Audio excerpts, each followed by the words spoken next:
بسم اللہ الرحمن الرحیم۔ وضو کے مسائل چل رہے تھے۔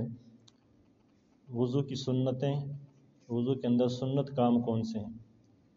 جو 4 کام پہلے آپ کے سامنے بیان کیے تھے کہ دونوں ہاتھوں کو کوہنیوں سمیت دھونا، پورے چہرے کو دھونا، چوتھائی سر کا مسح کرنا اور دونوں پاؤں کو ٹخنوں سمیت دھونا، اگر کسی نے بس یہی کام کر لی تو اس کا وضو ہو جائے گا۔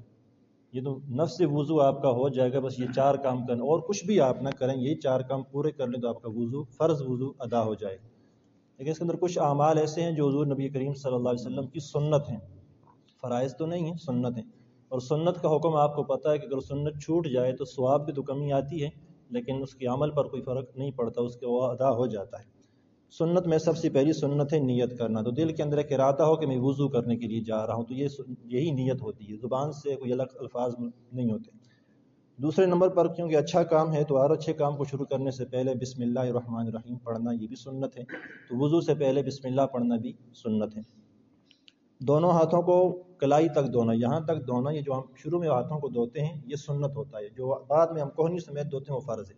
جو شروع میں ہاتھ دھوئے جاتے ہیں ان کو یہ سنت ہے، یہاں تک دھونا۔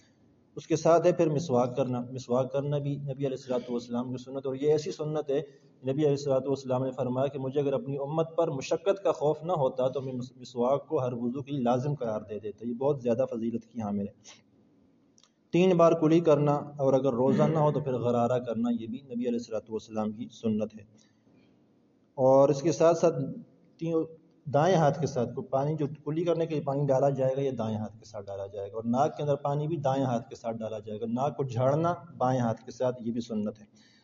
اس کے ساتھ داڑھی کا خلال کرنا۔ داڑھی کا خلال وہ بندہ کرے گا جس کی داڑھی گھنی ہوگی، اور گھنی داڑھی کی پہچان یہ ہوتی ہے کہ اس کے نیچے کھال، اس کی جلد نظر نہ آ رہی ہو، تو پھر اس داڑھی کو اوپر جو حکم ہے وہ گھنی داڑھی کہا جاتا ہے۔ اس کو وہ صرف خلال کرے گا، یوں کر کے خلال کرے گا تو اس کی خلال ادا ہو جائے گا۔